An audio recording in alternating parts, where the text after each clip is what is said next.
ಅಸ್ಥಿಪಂಜರ ಪತ್ತೆ ಕೇಸ್ಗೆ ಟ್ವಿಸ್ಟ್ ಕೊಟ್ಟ ಡೆತ್ ನೋಟ್ನಲ್ಲಿ ಇಬ್ಬರು ವ್ಯಕ್ತಿಗಳ ಹೆಸರು ಉಲ್ಲೇಖ ಆಗಿದೆ. ಚಿತ್ರಹಿಂಸೆಯಿಂದ ಆತ್ಮಹತ್ಯೆ ಅಂತ ಹೇಳಿ ಆ ಡೆತ್ ನೋಟ್ನಲ್ಲಿ ಉಲ್ಲೇಖ ಮಾಡಲಾಗಿದೆ. ಚಿತ್ರದುರ್ಗ ಮೂಲದ ಓರ್ವ ವ್ಯಕ್ತಿಯಿಂದ ನಿರಂತರವಾಗಿ ಹಿಂಸೆ ನೀಡಲಾಗ್ತಾ ಇತ್ತಂತೆ. ಸಿದ್ದವನ ಮೂಲದ ಇನ್ನೋರ್ವನ ಬಗ್ಗೆಯೂ ಕೂಡ ಆ ಡೆತ್ ನೋಟ್ನಲ್ಲಿ ಪ್ರಸ್ತಾಪ ಮಾಡಲಾಗಿದೆ. ಈ ಇಬ್ಬರು ವ್ಯಕ್ತಿಗಳಿಗಾಗಿ ಪೊಲೀಸರು ಇದೀಗ ತಲಾಶ್ ಶುರು ಮಾಡಿದ್ದಾರೆ. ಜಮೀನು ವಿವಾದದ ಕಲಹದ ಬಗ್ಗೆಯೂ ಕೂಡ ಈಗ ಅನುಮಾನ ಹೆಚ್ಚಾಗತೊಡಗಿದೆ. ಈ ಬಗ್ಗೆ ಮತ್ತಷ್ಟು ಲೈವ್ ಡೀಟೇಲ್ಸ್ ನಮ್ಮ ಪ್ರತಿನಿಧಿ ಸಂದೇಶ್ ನೀಡ್ತಾರೆ. ಸಂದೇಶ್, ಐವರ ಸಾವಿಗೆ ಪ್ರಮುಖ ಕಾರಣವಾಗಿದ್ದವರು ಯಾರು? ಯಾಕಂದ್ರೆ ಈ ಡೆತ್ ನೋಟ್ ಏನು ಸಿಕ್ಕಿದೆ ಅದರಲ್ಲಿ ಚಿತ್ರಹಿಂಸೆ ಕೊಟ್ಟಿದ್ದಾರೆ ಅನ್ನೋದು ಕೂಡ ಉಲ್ಲೇಖ ಮಾಡಲಾಗಿದೆ. ಹೆಚ್ಚಿನ ಡೀಟೇಲ್ಸ್ ನೀಡ್ತಾ ಹೋಗೋದಾದ್ರೆ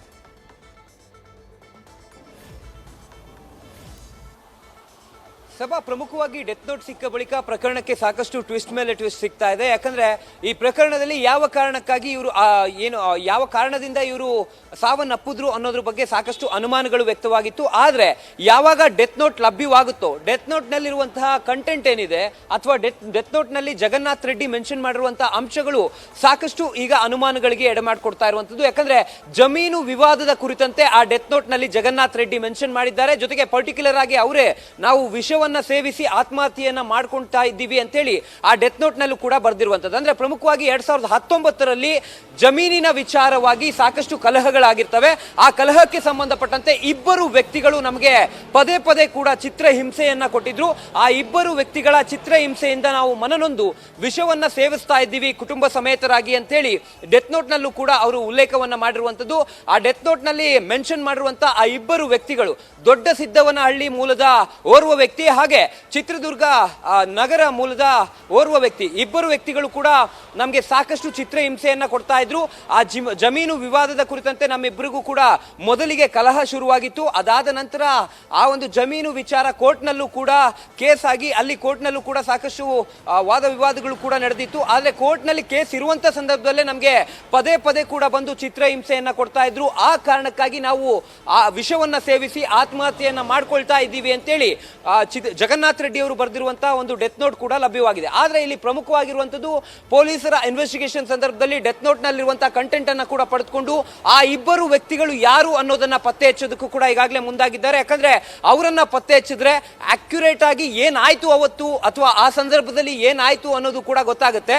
ಆದ್ರೆ ಇಲ್ಲಿ ಪ್ರಮುಖವಾಗಿರುವಂತದ್ದು ಈಗ ಡೆತ್ ನೋಟ್ ಲಭ್ಯವಾಗಿರೋದ್ರಿಂದ ಆ ಡೆತ್ ನೋಟ್ ನಲ್ಲಿರುವಂತಹ ಇಬ್ಬರು ವ್ಯಕ್ತಿಗಳನ್ನ ಹುಡುಕುವಂತ ಕೆಲಸವನ್ನ ಒಂದು ಪೊಲೀಸರು ಮಾಡ್ತಾರೆ. ಅಂದ್ರೆ ಪ್ರಮುಖವಾಗಿ ಪೊಲೀಸರು ಅಲ್ಲಿ ಇಬ್ಬರನ್ನು ಕೂಡ ತಲಾಶ್ ಮಾಡುವಂತ ಕೆಲಸ ಮಾಡಿ ಅವರನ್ನ ಎನ್ಕ್ವೈರಿ ಮಾಡುವಂತ ಒಂದು ಕೆಲಸವನ್ನ ಮಾಡಿದ್ರೆ, ಮತ್ತೊಂದು ಕಡೆ ಏನು ರೆಗ್ಯುಲರ್ ಪ್ರೊಸೀಜರ್ಸ್ ಗಳಿದಾವೆ ಅದನ್ನ ಕೂಡ ಫಾಲೋ ಮಾಡಬೇಕಾಗುತ್ತೆ. ಯಾಕಂದ್ರೆ ಡೆತ್ ನೋಟ್ ಸಿಕ್ಕ ಮಾತ್ರಕ್ಕೆ ಡೆತ್ ನೋಟ್ ಅವರೇ ಬರ್ದಿದ್ದು ಅಂತಾನು ಕೂಡ ಹೇಳೋದಕ್ಕಾಗೋದಿಲ್ಲ.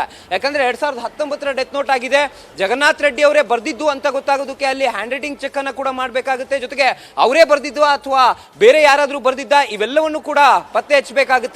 ಡೆತ್ ನೋಟ್ ನಲ್ಲಿರುವಂತಹ ಅಂಶಗಳು ಕೂಡ ಇಂಪಾರ್ಟೆಂಟ್. ಆದ್ರೆ ಅದರಲ್ಲಿರುವಂತಹ ಕಂಟೆಂಟ್ ನ ಆಧಾರದ ಮೇಲೆ ಒಂದು ತಂಡ ಎನ್ಕ್ವೈರಿಯನ್ನ ಮಾಡಿದ್ರೆ ಮತ್ತೊಂದು ತಂಡ ರೆಗ್ಯುಲರ್ ಪ್ರೊಸೆಸ್ ಗಳು ಏನಿದೆ ಅಂದ್ರೆ ಆ ಒಂದು ಎಲ್ಲ 5 ಅಸ್ಥಿ ಪಂಜರಗಳನ್ನು ಕೂಡ ಈಗಾಗಲೇ ಪೋಸ್ಟ್ ಮಾರ್ಟಮ್ಗೆ ಕಳಿಸುವಂತ ಕೆಲಸವನ್ನ, ಜೊತೆಗೆ FSL ತಂಡ ಅದನ್ನ ಪರಿಶೀಲನೆ ಮಾಡುವಂತ ಕೆಲಸವನ್ನ, ಜೊತೆಗೆ DNA ಟೆಸ್ಟ್ ಮಾಡುವಂತ ಕೆಲಸವನ್ನ, ಇವೆಲ್ಲವನ್ನೂ ಕೂಡ ರೆಗ್ಯುಲರ್ ಪ್ರೊಸೆಸ್ ಮಾಡ್ತಾ ಇರಬೇಕು. ಅದರ ಜೊತೆಯಲ್ಲಿ ಮತ್ತೊಂದು ಆಂಗಲ್ ನಲ್ಲಿ ತನಿಖೆ, ಅಂದ್ರೆ ಯಾವ ಕಾರಣಕ್ಕಾಗಿ ಅವರು ಮೃತಪಟ್ಟಿದ್ದಾರೆ, ಒಂದು ಕಡೆ ಅವರು ವಿಷ ಸೇವಿಸಿ ಮೃತಪಟ್ಟಿರೋದೇ ಆದ್ರೆ ಯಾವ ಕಾರಣಕ್ಕಾಗಿ ಮೃತಪಟ್ಟಿದ್ದಾರೆ ಅನ್ನೋದನ್ನು ಕೂಡ ಪತ್ತೆ ಹಚ್ಚಬೇಕಾಗುತ್ತೆ. ಹಾಗಾಗಿ ಆ ಡೆತ್ ನೋಟ್ ನಲ್ಲಿ ಇರುವಂತೆ ಆ ಇಬ್ಬರು ವ್ಯಕ್ತಿಗಳನ್ನ ಹುಡುಕಾಡೋದಕ್ಕೆ ಈಗ ಪೊಲೀಸರು ಕೂಡ ಶುರು ಮಾಡಿದ್ದು. ಅವರು ಇಬ್ಬರು ಸಿಕ್ಕ ಬಳಿಕ ಏನು ಅಕ್ಯುರೇಟ್ ಆಗಿ ಅವರ ಇಬ್ಬರ ಮಧ್ಯೆ ಅಂದ್ರೆ ಜಗನ್ನಾಥ್ ರೆಡ್ಡಿ ಹಾಗೆ ಇನ್ನು ಇಬ್ಬರು ಅನಾಮಿಕ ವ್ಯಕ್ತಿಗಳ ನಡುವೆ ಏನ್ ಕಲಹ ಆಗಿತ್ತು ಅನ್ನೋದಕ್ಕೆ ಸಂಬಂಧಪಟ್ಟಂತೆ ಪೊಲೀಸರು ಕೂಡ ಮಾಹಿತಿಯನ್ನ ಪಡೆಯಲಿದ್ದಾರೆ. ಸಭಾ ನ್ಯೂಸ್ ಫಸ್ಟ್ ನಿರ್ಭೀತಿಯಿಂದ ನಿಮ್ಮ ಪರವಾಗಿ.